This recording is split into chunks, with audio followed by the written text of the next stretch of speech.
Somewhere beyond the sea, somewhere waiting for me, my lover stands on golden sands and watches the ships that go sailing somewhere. We're putting in a high water alarm because we've had some leaking. So this is the float switch. It's going to go about 8 inches above the bilge. So that will equate to probably a good 50 gallons of water in the bilge. And here's the alarm that goes with it. But we've had 2 instances where our bilge was full of water. We still don't know why. 3 instances, Dad. 3 instances. And so we're going to put this high water alarm in and try and catch it in the act. So we found a place to put our alarm that will wake the dead. This location here has power directly from the engine battery. So if the house batteries go dead, our high water alarm still goes off.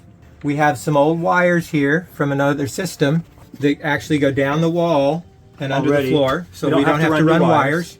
We have a hole already existent to put our little bilge warning light at a good obvious spot. But in any case, that gives us access to the high water alarm, and we will put the alarm bell right there. That's what we're going to do. Well, we realized we made a mistake. This black wire is interfering with the brace when it crosses over right here. So the floor won't go all the way in. Then we're gonna just moving where the wire goes so it's closer to the back, to the aft wall. There's just enough room. You can see where they shaved this edge so that it would fit the wires, and I made it a little too thick. Okay, let's see if the floor fits. Okay.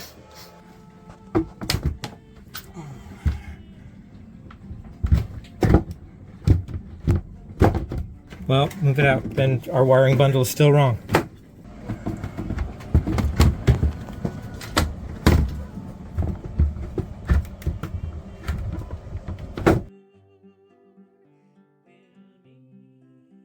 We remembered some odd details about this, so we're trying to figure out now which positive and which negative to hook into so that we can always have our alarm on. Let's not hit it. Anyway. Well, I guess we've got to get that readjusted, but aside from that, we've got our bilge light on, and we're about to get the bell finished properly. After that, we've got just a little bit of rewiring to do, and everything should be working properly.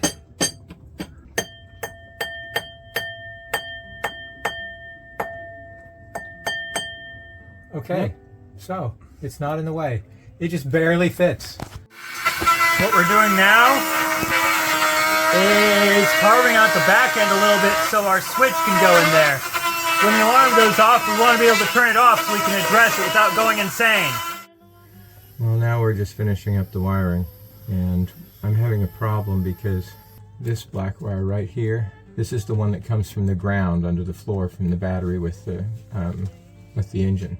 And it's been just, the ground is, well, no, it just goes everywhere on one wire all patched together. And so what I'm going to need to do is probably cut it here, put a splice here, move it down to here on the block, and create my own little ground block that everything runs off. This is the power wire. Right down here is power directly to the battery. So I'm going to bring this up to here. I was looking at it earlier. Here's the schematic for this thing. Bilge detector is 500 milliamps. So that's a half an amp. And you've got a half an amp falling through a wire that's that big. It's kind of ridiculous on this sensor. I don't like this sensor. But we'll probably keep the bell, and I'll replace this sensor with something that's a little heftier. Okay. It's always better to do something right the first time. It's just double the work if you have to take it apart and do it again. So go to the effort to do it right. Now we are to test what we did. So Dad's bridging that. And if we did it right, the light should come on. And it doesn't. Okay, now we have to test what's going on. We only have 0.6 volts. The crimp on this wire was bad, so our ground wire fell out and didn't make it up to here. So now we're going to bridge the switch as if there was water in the bilge. That ought to wake the dead. Light comes on, alarm Turn comes the alarm on. switch off, and you do get a light. There's your high water alarm. Yep.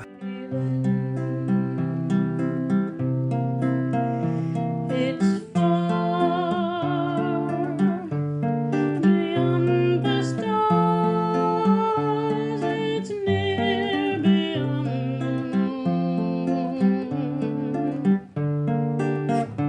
I know beyond the dark.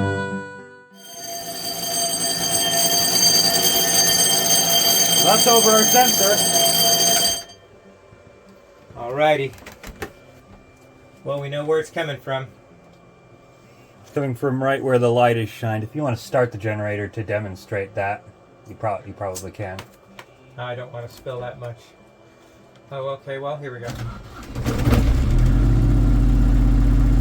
Right there. There's our leak. Yep, there it is.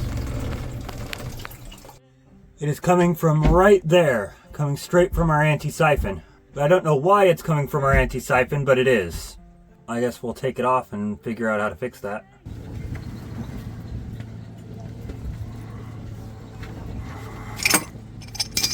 Yep. I guess the question is, why is it stuck on the open position? I don't know, but it was.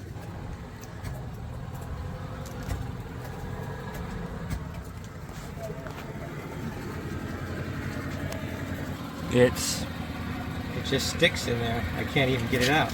That's so weird. It sticks open. And then it dumps water in. Stands on golden sands and watches the ships that go sailing. Okay, so with this done, now I just got to replace the Teflon on this so it comes off easy like it did last time. Okay, I'm ready.